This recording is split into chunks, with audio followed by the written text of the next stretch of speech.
Hello, friends, and welcome to the Exams Made Simple. We are back again with the Hindu Complete Newspaper Analysis for 15th of September 2024. जो पुराने दिनों के analysis थे वो मैंने कल डाल दिए हैं, आप लोग देख लीजिएगा चैनल में, ठीक है ना। स्टार्ट करते हैं सबसे पहले तो आज के सवालों के साथ। और इसमें सिर्फ हिंदू के न्यूज़ आर्टिकल्स में नहीं डिस्कस करूंगा, हिंदू के साथ साथ पीआईबी के भी जो इंपॉर्टेंट एक दो आर्टिकल्स हैं वो भी मैं डिस्कस कर लूंगा, ठीक है ना। सबसे पहले आज के सवालों के साथ पहला सवाल है कि जूट को गोल्डन फाइबर बोलते हैं, तो आपको बताना है कि वर्ल्ड का लार्जेस्ट प्रोड्यूसर कौन है जूट का। Which of the following is the world's largest producer of jute. Options are A China, second is India, third is Bangladesh and fourth is Brazil. देखो ये बहुत आसान सवाल है, सबको आंसर पता है, आप सबके बहुत क्लोज है आंसर, तो इसका आंसर मुझे आप कमेंट सेक्शन में करके देना। Do answer mean the comment section, है ना। दूसरा सवाल है how many states of India share border with Bangladesh. अब देखो इस तरीके के भी क्वेश्चन आ सकते हैं, ये कितने स्टेट्स हैं इंडिया के जो शेयर करते हैं बॉर्डर बांग्लादेश के साथ, ठीक है ना। तो इसमें ऑप्शन है 3, 4, 5, 6। तो let me tell you the answer for this. इसका आंसर है 5। 5 स्टेट्स इंडिया के जो बॉर्डर शेयर करते हैं। एक तो हो गया असम, दूसरा त्रिपुरा, तीसरा Mizoram and fourth is Meghalaya and fifth is West Bengal. तो ये 5 स्टेट हैं जो बॉर्डर शेयर करते हैं बांग्लादेश के साथ, ठीक है ना। तो 5 स्टेट्स हो गया। क्वेश्चन 3 है विच of the following Indian site is not a UNESCO world heritage site. इनमें से कौन सी इंडियन साइट है जो कि यूनेस्को वर्ल्ड हेरिटेज साइट नहीं है। तो ऑप्शंस आप देख सकते हैं, ए Ranthambore national park, B is Hampi, C is Mahabalipuram and D is Taj Mahal. तो ये सारे मैंने आपको भी रिसेंटली ही बताए थे, सारी साइट्स बताई थी। अगर आप लोग इसका आंसर कर पाए तो अच्छी बात है। The correct answer for this is a Ranthambore national park नहीं है। हालांकि रणथंबोर नेशनल पार्क राजस्थान में है, but it's not a UNESCO heritage site. और यूनेस्को हेरिटेज साइट्स के बारे में मैंने आपको बताया था कि ये 3 तरीके की साइट्स हैं। कल्चरल साइट्स होती हैं, फिर नेचुरल साइट्स भी होती है जिसमें हमने देखा कि नेशनल पार्क्स और ये सारी चीज़ें होती हैं। Third one was the mixed site, है ना।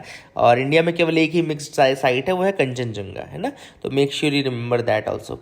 तो these are the things, these are the questions which were from today. अब हम देख लेते हैं सबसे पहले तो आज के कुछ ऐसे न्यूज़ आर्टिकल जो पीआईबी में मेंशन थे। तो एक विनेत्रा VINETRA के बारे में मेंशन है। विनेत्रा क्या है? It's a submarine escape training facility. याद रखेगा, सबमरीन स्केप ट्रेनिंग फैसिलिटी जिसका नाम है विनेत्रा। इसको कमीशन किया गया था अभी recently by the Indian navy, ठीक है ना। तो अब ऑब्वियस सी बात है, एक तो कैलवेरी सबमरीन आपको पता होगा। सबमरीन यू ऑलरेडी नो कि स्कॉर्पियन क्लास सबमरीन जो आई थी उसमें कैलवेरी थी, है ना। और इसमें बहुत सारी थी, वेला भी थी, रिसेंटली वेला आई थी इसमें। तो all these are there, but Kalvari submarine की स्केप ट्रेनिंग फैसिलिटी है विनेत्रा। स्केप ट्रेनिंग फैसिलिटी का मतलब क्या होता है कि मतलब जो क्रू उसके अंदर रहता है, जो सबमरीन के अंदर क्रू रहता है, अगर कोई ऐसा डिस्ट्रेस आ जाए जिसमें कि सबमरीन को नुकसान पहुंच सकता है, तो वो क्रू कैसे स्केप करेगा, अपनी जान कैसे बचाएगा। क्योंकि क्रू का रहना तो जरूरी है ना। Crew are real persons, so they need to survive, and उनके सर्वाइवल के लिए ये स्केप कैपेसिटी जो है वो डेवलप की जा रही है स्केप ट्रेनिंग फैसिलिटी के रूप में, जिसका नाम है विनेत्रा, ठीक है ना। It's a initiative under Atmanirbhar Bharat and India will focus on self reliance in defence capabilities as well. तो उसके लिए इंपॉर्टेंट है Vinetra submarine escape training facility हो गया, ठीक है ना। सेकंड जो न्यूज थी वो थी सॉल्ट पैन के रिगार्डिंग। तो मुंबई में यूनियन गवर्नमेंट ने क्या किया है, 256 एकड़ का सॉल्ट पैन लैंड जो था वो शिफ्ट कर रहे हैं for the Dharavi redevelopment project, ठीक है ना। तो धारावी रीडेवलप मतलब जो वहाँ पे धारावी, अगर आपको पता है तो वर्ल्ड का one of the biggest slum area है वो, है ना। तो धारावी रीडेवलपमेंट प्रोजेक्ट के अंतर्गत सॉल्ट पैन लैंड दिया जा रहा है। अब देखो ये काफ़ी लोग इसका अपोज कर रहे हैं, इन्वायरमेंटलिस्ट भी इसका अपोज कर रहे हैं। सॉल्ट पैन लैंड होता क्या है, तो they are actually low lying lands होते हैं जहाँ पे सी वाटर आता है वहाँ तक, और वहाँ पे सॉल्ट और कुछ मिनरल छोड़ के चला जाता है, ठीक है ना। इसलिए इसको सॉल्ट पैन लैंड बोलते हैं, ठीक है ना। तो सी वाटर वहाँ तक आता है उस रीजन तक, और वहाँ पे salt and sea water, salt and सब मिनरल्स विच आर वाइटल, तो उनको छोड़ के चला जाता है, ठीक है ना। सॉल्ट पैन लैंड अपने आप में एक बहुत इंपॉर्टेंट वेटलैंड रीजन होता है, क्योंकि it is very essential for the flood protection as well, है ना। तो salt pan land is very very important region. और कोस्टल रेगुलेशन जोन जो नोटिफिकेशन आया था 2011 में, उसके अकॉर्डिंग सॉल्ट पैंस जो हैं वो इकोलॉजिकली सेंसिटिव होते हैं and they fall under CRZ 1B category, है ना। तो CRZ यानी कोस्टल रेगुलेशन जोन, इसके अंतर्गत अलग अलग कैटेगरीज हैं, उसमें 1B कैटेगरी के अंतर्गत ये आता है, जिसमें केवल और केवल सॉल्ट एक्सट्रैक्शन और गैस एक्सप्लोरेशन किया जा सकता है सॉल्ट पैन एरियाज में, ठीक है ना। एंड नेशनली जो है लगभग 60,000 एकड़ का सॉल्ट पैन लैंड है इंडिया में, जिसमें आंध्र प्रदेश के पास सबसे ज़्यादा है, फिर तमिलनाडु, देन महाराष्ट्र, ये लार्जेस्ट हो गया। आंध्र प्रदेश सबसे ज़्यादा सॉल्ट पैन लैंड एरियाज है, ठीक है ना। And salt pans basically host various birds, insect species contributing to ecological balance. इसीलिए काफ़ी लोग इसका अपोज भी कर रहे हैं कि आप सॉल्ट पैन एरिया को क्यों धारावी रिडेवलपमेंट प्रोजेक्ट के लिए आप ट्रांसफ़र कर रहे हो, क्योंकि ऑब्वियसली बात है अपोजिशन तो इसका वो करेगा ही करेगा, अपोज करेगा ही। तो that is a thing which is important. तो यहाँ पर विनेत्रा के बारे में हमने जाना और दूसरा हमने सॉल्ट पैन्स के बारे में जाना। आई होप यू गॉट क्लैरिटी, कुछ नया सीखने को आपको मिला होगा। अगली जो न्यूज़ है वो है 4 locations in Kollam's Ashtamudi lake unfit for bathing says CPCB। तो CPCB यानी कि सेंट्रल पोल्यूशन कंट्रोल बोर्ड। याद रखिएगा सेंट्रल पोल्यूशन कंट्रोल बोर्ड कैसे बना था, अगर आपसे कोई पूछे तो 2 एक्ट है जिनसे इसका फॉर्मेशन माना जाता है। एक 1974 का एक्ट है और एक 1981 का एक्ट है, ठीक है ना। तो एक वाटर पोल्यूशन एक्ट है और एक एयर पोल्यूशन एक्ट है, and they are from 1974 and 1981। याद रखिएगा सेंट्रल पोल्यूशन कंट्रोल बोर्ड इन एक्ट्स के थ्रू बना था, ठीक है। अभी अगर देखें तो बहुत सारी चीज़ों की नोडल बॉडी के रूप में भी ये काम करता है CPCB, तो you can remember that as well, ठीक है। अब यहाँ पे बात जो है वो CPCB नहीं है, यहाँ पे बात मेन चल रही है अष्टमुडी लेक के बारे में। तो अष्टमुडी लेक में 4 लोकेशंस है जिनको अनफिट फॉर बाथिंग डिक्लेयर कर दिया गया है, ठीक है ना। तो अब ये कौन डिक्लेयर करता है अनफिट फॉर बाथिंग और किसके थ्रू डिक्लेयर करता है? तो मेन चीज़ आपको याद रखना है कि जो water quality criteria for bathing है वो notified under the environment protection act of 1986, ठीक है ना। याद रखिएगा इन्वायरमेंट प्रोटेक्शन एक्ट ऑफ 1986 के अंतर्गत मेंशन्ड है। अच्छा, ये मैं बता देता हूँ कि जो 1974 वाला था एक्ट वो था water prevention control end of pollution act, ठीक है ना। तो 1974 से ही इसका फॉर्मेशन स्टार्ट माना जाता है, लेकिन इसका मेंशन आपको 1981 के एयर पोल्यूशन एक्ट में भी मिलेगा, है ना। तो 1974 का जो था वो वाटर पोल्यूशन कंट्रोल एक्ट था, उसमें CPCB के बारे में मेंशन है, ठीक है ना। ये मेन चीज़ थी। दूसरा मैंने आपको बताया कि जो बाथिंग का क्वालिटी क्राइटेरिया है वो मेंशन्ड है इन्वायरमेंटल प्रोटेक्शन एक्ट 1986 रूल्स के अंदर, 1986 के रूल्स के अंदर ये मेंशन्ड है। तो I hope you got clarity regarding that as well. अब यहाँ पे थोड़ा सा मैं आपको बता दूं कि मेन रीज़न क्या थे इसके पोल्यूट होने के। तो ब्रैकिश वाटर लेक में काफ़ी आपको माइक्रो प्लास्टिक्स देखने को मिली। There are many micro plastics which are present जो कि पोल्यूट करते हैं इस रीजन को। आप देख भी सकते हैं garbage including plastics are there in the Ashtamudi lake. ये फोटोग्राफ में मेंशन है। एक चीज़ इसमें इंपॉर्टेंट है आपको कि केरला में कौन कौन से रामसर साइट्स हैं। देखो ऐसे रामसर साइट्स इंडिया में लगभग 80 के आसपास है इस समय, ठीक है। तो पर केरला में 3 ही है, 4 और हो सकते हैं फ्यूचर में हो जाएं, लेकिन अभी 3 है। एक है अष्टमुडी वेटलैंड, है ना, जैसे मैंने आपको बताया अष्टमुडी वेटलैंड जो है एक हो गया। दूसरा है Sasthamkotta lake, the second one is Sasthamkotta lake and the third one is Vembanad Kol, ठीक है ना। तो third one is Vembanad Kol. तो Vembanad Kol, Sasthamkotta and Ashtamudi lake, these are the 3 wetlands from Ramsar sites from Kerala, है ना। रामसर साइट्स हैं ये केरला की। तो रामसर वैसे भी आपको पता है ना कि 1974 में रामसर ईरान में एक सबमिट हुआ था जो कि वेटलैंड्स के प्रोटेक्शन के लिए किया गया था। तो that is the Ramsar sites, है ना, इसीलिए उसी के अंतर्गत रामसर साइट्स आती हैं।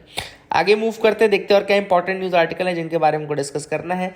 ताज dome leaks, ASI says no damage only seepage. तो यहाँ पे एक इंपॉर्टेंट चीज़ दी है कि भाई ताजमहल का जो डोम है वो लीक कर रहा है। तो ये पता होना चाहिए क्योंकि ये देखो ताजमहल है, ताजमहल कोई मामूली चीज़ तो है नहीं, 7 अजूबों में एक है और इंडिया के यूनेस्को कल्चरल हेरिटेज साइट में आता है। तो this is obviously very important site for India. ASI की बात करें तो ASI is archaeological survey of India. It's a government agency under the Ministry of culture के अंतर्गत आती है and it is responsible for the archaeological research and conservation of cultural heritage monuments of India, ठीक है ना। इसका formation हुआ था 1861 में, 1861 में। पहले डायरेक्टर जनरल थे इसके अलेक्जेंडर कनिंघम, याद रखिएगा, अलेक्जेंडर कनिंघम का नाम भी याद रखिएगा। और जो एक्ट्स मेनली केटर करता है एएसआई, वो है पहला ancient monument and archaeological sites and remains act, जिसको एएमएएसआर एक्ट बोलते हैं। ये 1958 का एक्ट है। यही एक्ट है जो कि लीगल प्रोटेक्शन प्रोवाइड करता है एंशिएंट मॉन्यूमेंट्स को, आर्कियोलॉजिकल साइट्स को, ताकि वो प्रिजर्व हो सकें, किए जा सके, मेंटेन किए जा सकें। दूसरा एक और एक्ट है antiquities and art treasures act of 1972। Antiquities and art treasures act 1972 क्या काम करता है? ये रेगुलेट करता है export import of antiquities and art treasures. जो पुरानी एंटिक्विटीज हैं या आर्ट ट्रेजर्स हैं, उनके एक्सपोर्ट इंपोर्ट को ये कंट्रोल करता है कि ऐसा ना हो कि कोई हमारे इंडिया की सारी चीज़ें से ऐसे ऑलरेडी इंग्लैंड चुरा के जा चुका है तो और कोई एक्सपोर्ट इंपोर्ट ना हो जाए। ठीक है, तो I hope you got clarity regarding that as well. आगे मूव करते हैं, देखते हैं क्या इंपॉर्टेंट न्यूज़ आर्टिकल है। एक है द गोल्डन फाइबर। अब ये जो आर्टिकल है ये जूट के ऊपर पूरा आया हुआ है, तो जूट याद रखिएगा, इसको गोल्डन फाइबर भी कहा जाता है। It is the second most important cash crop in India after cotton in terms of cultivation and usage, and India is the largest producer of jute in the world. तो ये मैंने already आज question पूछा हुआ था, जिसका answer आपको मैंने ही यहाँ बता दिया। ठीक है ना। इंडिया में कौन कौन से रीजन्स हैं जो कि वेस्ट प्रोड्यूस करते हैं जूट को? तो West Bengal, Assam, Bihar, they are the major jute growing states in India, and jute is mainly cultivated by marginal and small farmers of the Assam. ठीक है ना। And it is the second largest, ये असम जो है वो सेकेंड लार्जेस्ट प्रोड्यूसर है jute का India में। वेस्ट बंगाल रीजन बहुत ज़्यादा बड़ा प्रोड्यूसर है, ये भी आप याद रख सकते हैं। जूट जो होता है एक लेबर इंटेंसिव क्रॉप होता है, जहाँ पे काफ़ी ज़्यादा लेबर लगता है। ह्यूज एम्प्लॉयमेंट अपॉर्चुनिटीज़, ऑब्वियस सी बात है, क्योंकि लेबर ज़्यादा लगता है इसलिए ह्यूज एम्प्लॉयमेंट अपॉर्चुनिटी भी हो गया। अच्छा, अब थोड़ा जूट के बारे में मैंने जो यहाँ पे अलग से नोट्स रख रखी हैं कि वो है कि इसमें क्या कैसा क्लाइमेट चाहिए, कैसा क्या चाहिए। तो याद रखिएगा, टेम्परेचर एंड सॉइल कंडीशंस बता दूँ। टेम्परेचर की बात करें तो 25 से 35 डिग्री सेंटीग्रेड का टेम्परेचर चाहिए, एंड ये थ्राइव करता है जूट वार्म और ह्यूमिड क्लाइमेट्स में। वार्म और ह्यूमिड क्लाइमेट्स में रेनफॉल भी काफ़ी ज़्यादा चाहिए, तो रेनफॉल इसको लगभग आपको 1500 से 2500 मिलीमीटर, यानी कि 150 से 250 सेंटीमीटर के आसपास की रेंज चाहिए रहती है। एंड सॉइल जो होता है जूट, वो fertile, well drained, alluvial soil अगर हो तो ज़्यादा बेटर है। सनलाइट है कि ऑप्टिमम ग्रोथ के लिए सनलाइट भी काफ़ी ज़्यादा चाहिए, तो all these things are there for jute. अच्छा, यहाँ पे एक बहुत इंपॉर्टेंट टर्म है जो कि मैं आपको बताना चाहता था जूट के लिए, वो है रेटिंग। रेटिंग, RETTING, देखो लिखा भी दिख रहा होगा आपको, रेटिंग। देखो, रेटिंग एक ऐसी प्रोसेस है जो कि सेपरेट करती है जो फाइबर है उसको फ्रॉम द जूट प्लांट का कोर, जो उसका वुडी कोर होता है, मतलब स्टेम जो होती है उसकी वुडी, उससे उसके फाइबर को सेपरेट करने की प्रोसेस रेटिंग कहलाती है। रेटिंग में क्या होता है, सबसे पहले आप हार्वेस्टिंग करते हो। मैं आप देखो स्टेप बाय स्टेप बता रहा हूँ, ये पूरे आर्टिकल में ये लिखा हुआ है रेटिंग, लेकिन आप उसका वो निकाल नहीं पाओगे, तो इसलिए मैंने इसको स्टेप बाय स्टेप बना दिया है। सबसे पहले आप हार्वेस्टिंग करते हो, मतलब जूट प्लांट जब मैच्योर हो जाए उसको कट डाउन करोगे, हार्वेस्टिंग करोगे, फिर उनको बंडलिंग करोगे। बंडलिंग मतलब जो हार्वेस्टेड आपने किया है उसको आप बंडल में बना लोगे। बंडलिंग करके आप उसको वाटर में डाल के सोक कर दोगे। वाटर में डाल के सोक कर दोगे, क्यों कर दोगे? ताकि उसके अंदर माइक्रोबियल ब्रेक डाउन हो, मतलब कि उसके ऊपर बैक्टीरिया और ऑर्गेनिजम्स उसको, उसके वुड को ब्रेक डाउन कर दें, पार्ट को बीच बीच में, है ना। तो उसकी जो आउटर लेयर है वो अलग होने लगेगी, जो फाइबर वाली लेयर है। इसीलिए फिर लास्ट स्टेप है सेपरेशन। जब ये ब्रेक डाउन हो जाता है तो उसका जूट फाइबर्स को आप सेपरेट कर सकते हैं फ्रॉम द वुडी कोर, है ना। तो ये पूरी प्रोसेस जो है वो रेटिंग की process. I hope you got clarity. वो देखो यहाँ मेंशन्ड भी है, rating is one of the most important operations which governs the quality of fibre, bundles and ये सब। लेकिन इसमें स्टेप क्लियर नहीं थे तो मैंने आपको लिख के बता दिया। I hope you got clarity regarding that as well. इसको आप याद रखिएगा। अच्छा, इंडिया में एक नेशनल जूट बोर्ड भी है which is governed by the National Jute Board Act of 2008। तो 2008 के अंतर्गत ये आता है act, National Jute Board Act, और उसके अंतर्गत ये नेशनल जूट बोर्ड बनाया गया, स्टैट्यूटरी बॉडी है, and it is framed under the Ministry of Textiles, याद रखेगा। ठीक है ना। तो I hope you got clarity regarding that as well. आगे मूव करते हैं। अगला है विल मिशन मौसम इंप्रूव द वेदर फोरकास्ट। तो यहाँ पे 11 सितंबर को कैबिनेट ने क्लियर किया है 2000 करोड़ का प्रोग्राम, जिसका नाम है मिशन मौसम, and it will be upgrading infrastructure for making atmospheric observation. तो ऑब्वियस सी बात है कौन सी मिनिस्ट्री रिस्पॉन्सिबल होगी, तो वेदर की सारी चीज़ें कौन सी मिनिस्ट्री देखती है, मिनिस्ट्री ऑफ अर्थ साइंसेस। तो ऑब्वियस सी बात है ये मिनिस्ट्री ऑफ अर्थ साइंसेस के अंतर्गत का प्रोजेक्ट है, नाम है मिशन मौसम। 2000 करोड़ का इंफ्रास्ट्रक्चरल अपग्रेडेशन किया जाएगा आईएमडी और इन सब का बॉडीज़ का, और आईएमडी हो गया, national centre for medium range weather forecasting हो गया, and Indian institute of tropical meteorology हो गया। तो मिशन का एम क्या है बेसिकली, ताकि एटमॉस्फेरिक ऑब्जर्वेशंस जो हैं उनको और ज़्यादा क्वालिटी से किया जा सके, और ज़्यादा जल्दी किया जा सके, और एक्सट्रीम वेदर साइकिल्स, साइक्लोन्स, इन सबको पहले से प्रिडिक्ट किया जा सके, ठीक है ना।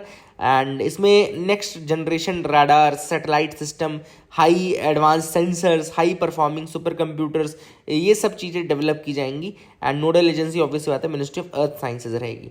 तो यहाँ पे इस आर्टिकल में बताया गया कि भाई क्या इसके पहले ऐसा कोई दूसरा मिशन नहीं था, तो यस मिशन था, इससे पहले भी 2012 में मानसून मिशन हमने ले आए थे, है ना। बट ऑब्वियसली बात है ये जब भी आप state of the art technologies लाने की कोशिश करोगे तो वो एक एवर चेंजिंग प्रोसेस है, हमेशा आपको अपडेट होते रहना पड़ेगा। तो ये मिशन मौसम उसी के अंतर्गत है। I hope you will remember that as well. Overall आपको समझ में आ गया होगा। आगे मूव करते हैं, देखते हैं और कुछ अगर न्यूज़ आर्टिकल है। तो trilobite fossils from upstate New York reveal extra set of legs. तो मेन है बस ट्राइलोबाइट के बारे में देख लेते हैं क्या होता है। ट्राइलोबाइट्स बेसिकली एक्सटिंक्ट आर्थ्रोपोड्स हैं, याद रखिएगा आर्थ्रोपोड्स होते हैं ये, एंड दे आर मतलब ट्राइलोबाइट्स बोलते हैं इनको। एंड ये जैसे आर्थ्रोपोड्स में और कौन आता है, तो लॉबस्टर्स हो गए, स्पाइडर्स हो गए, तो ये आते हैं आर्थ्रोपोड्स के अंतर्गत, ठीक है ना। आर्थ्रोपोड वैसे कौन से होते हैं बेसिकली, इनमें क्या होता है एक क्यूटिकल होता है, आउटर क्यूटिकल होता है जो चिटिन से बना होता है, और इनकी बॉडी जो होती है वो अलग अलग सेगमेंट्स में होती है। आर्थ्रोपोड्स के बस दो ही कैरेक्टरिस्टिक याद रखिएगा। पहला मैंने आपको बताया इसका बाहर का जो सेगमेंट है वो चिटिन से बना होता है, क्यूटिकल। एंड सेकंड इसमें जो इंपॉर्टेंट कैरेक्टरिस्टिक याद रखना वो ये है कि सेगमेंट्स में होती है बॉडी, है ना। सेगमेंट्स मतलब अलग अलग मतलब उसमें पार्ट्स होते हैं जो अपेंडेजेस से जुड़े हुए होते हैं, सेगमेंट्स में बॉडी होती है। तो ये दो कैरेक्टरिस्टिक्स याद रखिएगा आर्थ्रोपोड्स के रिगार्डिंग, ठीक है। तो I hope you got clarity regarding that as well, ये भी आपको समझ में आ गया होगा। सो यही न्यूज़ आर्टिकल्स थे जो आज के लिए इंपॉर्टेंट थे। आई होप यू गॉट क्लैरिटी, आपको कुछ नया सीखने को मिला होगा। Keep loving us, keep sharing us. Thank you and have a nice day.